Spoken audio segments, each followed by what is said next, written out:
இப்போ நம்ம எங்கே வந்திருக்கோன்னு வந்து பார்த்திங்கன்னா திருவண்ணாமலைக்கு தாங்க வந்திருக்கோம். திருவண்ணாமலையில் பார்த்திங்கன்னா ஏகப்பட்ட குகையில் ஏகப்பட்ட சிவலிங்கங்கள் இருக்குதுங்க. அதில் ஒரு சிவலிங்கத்தை பார்க்கறது தான் நம்ம வந்திருக்கோம். இது வந்து சூரிய ஒளியே படாத ஒரு சிவலிங்கம்னு வந்து சொல்லப்படுதுங்க.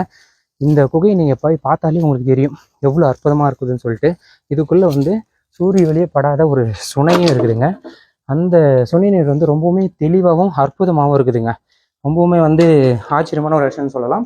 அது மட்டும் இல்லாமல் இங்கே ரமணா மகரிஷி வந்து பார்த்திங்கன்னா இங்கே ஒரு தவம் செஞ்சுட்டு போனதாக சொல்லப்படுது. அதுக்கான இடம் வந்து இருக்குது பார்த்தீங்களா. இந்த குகைக்குள்ளே தாங்க நம்ம வந்து போக போகிறோம். இது போனால் வந்து நம்ம அந்த சூரிய ஒளியே படாத அந்த தீர்த்தத்தையும் பார்க்கலாம், அந்த சிவலிங்கத்தையும் வந்து பார்க்கலாம். இந்த இடத்துல வந்து பல மகான்கள் ரிஷிகள் எல்லாருமே வந்து தவம் செஞ்சுட்டு போனதாக சொல்லப்படுதுங்க. ஓ, நீங்க பார்த்தீங்களா, இங்கே வந்து மெயின்டெனன்ஸே இல்லாமல் யாரும் அதிகம் வந்து போகிறதுனால குரங்கு வந்து பார்த்தீங்கன்னா ரொம்பவுமே அட்டகாசம் பண்ணி வச்சிருக்கு. இந்த இடத்துல நீங்கள் வந்தீங்கன்னா ரொம்ப ஜாக்கிரதையாக வாங்க. ரொம்பவுமே இது கொஞ்சம் இப்போதைக்கு ஏற்கனவே வரக்குள்ள ரொம்ப சேஃபாக இருந்தது. இன்றைக்கி வந்து இது சேஃபே இல்லாமல் இருக்குது. வாங்களேன் எப்படி இந்த இடத்துக்கு போகிறதுன்னு சொல்கிறோம். இங்கே பாருங்கள், இதுக்குள்ளே தான் நம்ம போகணும். இதுக்குள்ளே போயிட்டு அங்கே ஒரு ஆள் போகிற அளவுக்கு தான் உள்ள குகையில் இடமே இருக்கும்.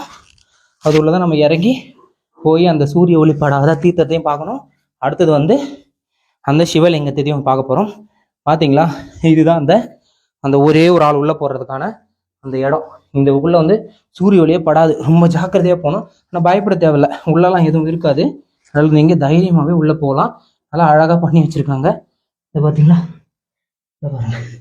ஓ தீர்த்தம் ரொம்ப உள்ளே போயிடுச்சு பாருங்களேன். அப்படியே உள்ளே வந்துட்டோம். இந்த இடத்துல தாங்க சித்தர்கள் வந்து தவம் செஞ்சுதான் வந்து சொல்லப்படுற ஒரு இடம். இந்த இடம் ரொம்பவுமே வைப்ரேஷன் அதிகமாக இருக்குன்னு வந்து சொல்லப்படுது. ரமணா மகரிஷி இங்கே தங்கி தவம் மேற்கொண்டிருக்காரு. அவருடைய சிஷியர்களும் இங்கே வந்து பார்த்தீங்கன்னா தவத்தை வந்து மேற்கொண்டிருக்காங்க. தெரியுதுங்களா, சிவலிங்கம் நந்தி பின்னாடி பாருங்க. இங்கே தவம் செஞ்ச சித்தருடைய உருவம் மறைஞ்சி அழகாக வந்து இங்கே பூஜை செஞ்சிட்டு இருக்காங்க. இவருக்கு பார்த்தீங்களா, இதுதான் வந்து அந்த சூரிய ஒளியே படாத தீர்த்தம். இப்போ வெயில் காலம் அதிகம்ன்றதுனால இந்த தீர்த்தத்தில் தண்ணி கம்மியாக இருக்குது.